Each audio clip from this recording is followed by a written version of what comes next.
guys, so for this tutorial, I have these fake flowers, some cream, white, black paint, and some silver spray paint, this silverware holder, and these 3 vintage looking milk cartons. So I'm just going to take the sticker off of this little silverware holder, and then I'm going to spray that with the spray paint that I have.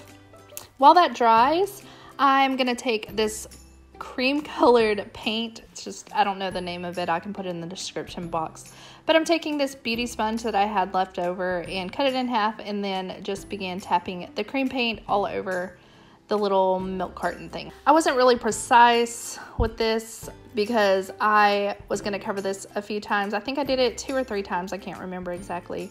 So I wasn't too precise on the first time, but I did try to make sure I got in the little creases and crevices of the bottle, and I did it all the way to the top and on top of the bottle itself. So just continue that until it's covered and just do the rest of the bottles.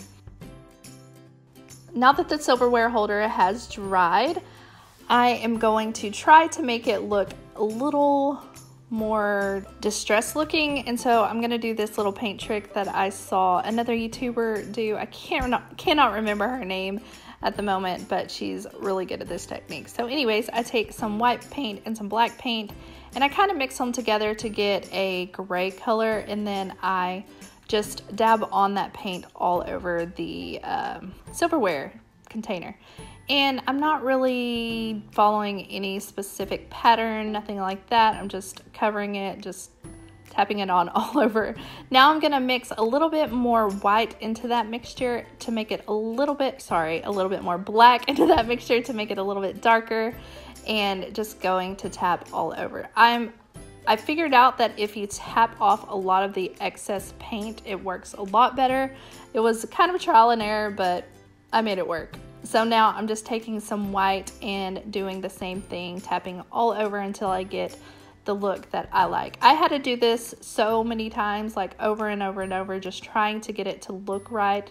Eventually I was okay with how it turned out, but it just wasn't exactly how I would like it to look, but I think it works. So that is the finished product. As you see, it's not perfect, but I think it works.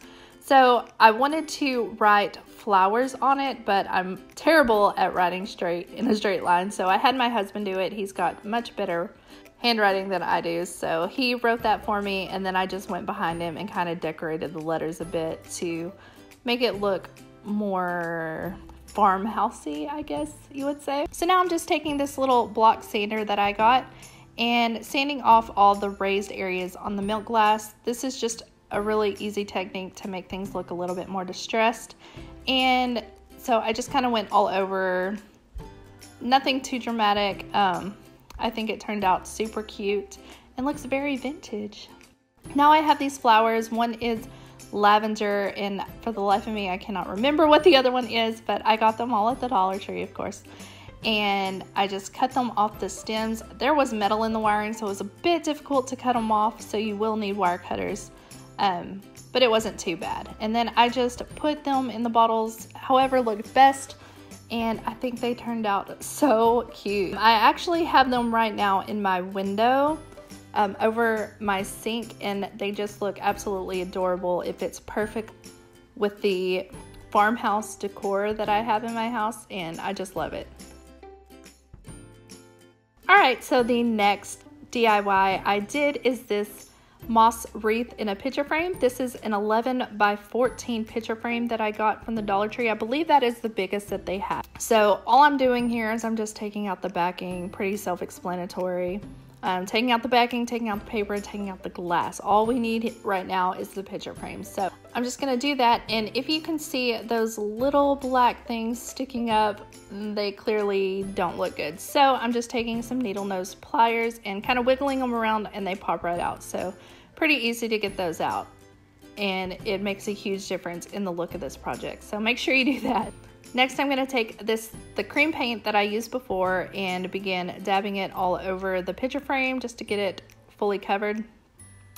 I did have trouble getting in the creases, so I kind of had to go back and forth. I would recommend 100% to use spray paint for this part because this was really difficult. I had to cover this, I believe, like 3 times to get it to look opaque. So spray paint would definitely be a better option for this. So Now I'm going to take the floral moss and the foam, I guess it's foam, wreath that I got at Dollar Tree. And I'm just going to begin hot gluing the moss to that. This was pretty difficult, I would say. I mean, it wasn't difficult. It was just kind of messy.